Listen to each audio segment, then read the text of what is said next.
America में राष्ट्रपति Donald Trump के साथ यूक्रेनी राष्ट्रपति वोलोदिमीर ज़ेलेंस्की की मुलाकात के बाद रूस यूक्रेन युद्ध की तस्वीर पूरी तरह से बदलती नजर आ रही है।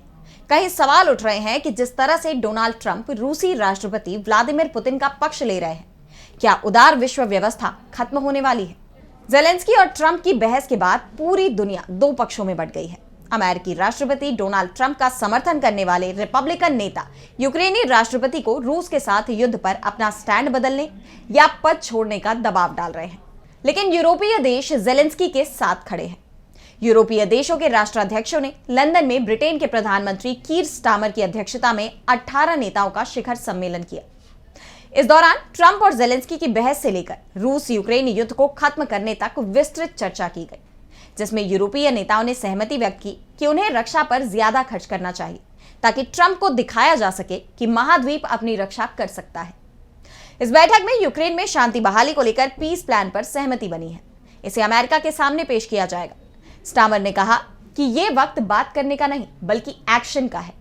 यह ध्यान रखना होगा कि यूक्रेन के बिना यूक्रेन पर कोई बातचीत नहीं होनी चाहिए।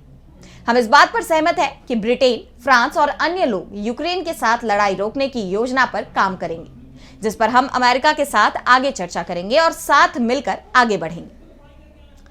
हालांकि यूरोपीय देश इस शांति प्रस्ताव में अमेरिका को शामिल करने की कोशिश की बात कर रहे हैं।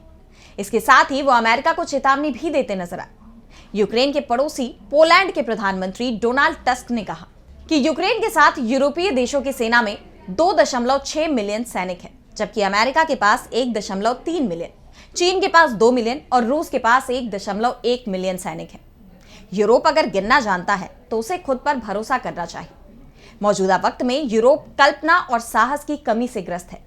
यह एक विरोधाभास है कि 50 करोड़ यूरोप की जनता 30 करोड़ अमेरिकियों से गुहार लगा रही है कि वे 14 करोड़ रशियन से उनकी रक्षा करें।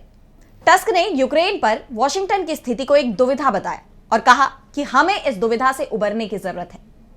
इस बीच ज़ेलेंस्की का भी बयान सामने आया है। उन्होंने कहा कि वे ट्रंप के साथ बहस के बाद भी अमेरिका के साथ बातचीत करने को इच्छुक हैं।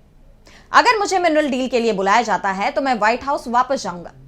इसके साथ ही उन्होंने उनके इस्तीफे की मांग करने वालों को भी करारा जवाब दिया। ज़ेलेंस्की ने कहा कि अगर उनका इस्तीफा यूक्रेन की नाटो सदस्यता के बदले में हो सकता है तो मैं इसके लिए तैयार हूं। मैं नाटो के लिए योग्य हूं। ज़ेलेंस्की ने यह भी साफ किया कि उन्हें हटाना आसान नहीं होगा। उन्होंने कहा कि सिर्फ चुनाव कराना ही काफी नहीं है, आपको मुझे भाग लेने से रोकना होगा और यह थोड़ा मुश्किल होगा। साफ है, अब यह विवाद थमता नजर नहीं आ रहा। रूस यूक्रेन के बीच शुरू हुए इस संघर्ष को लेकर अब यूरोप और अमेरिका आमने सामने आते जा रहे हैं।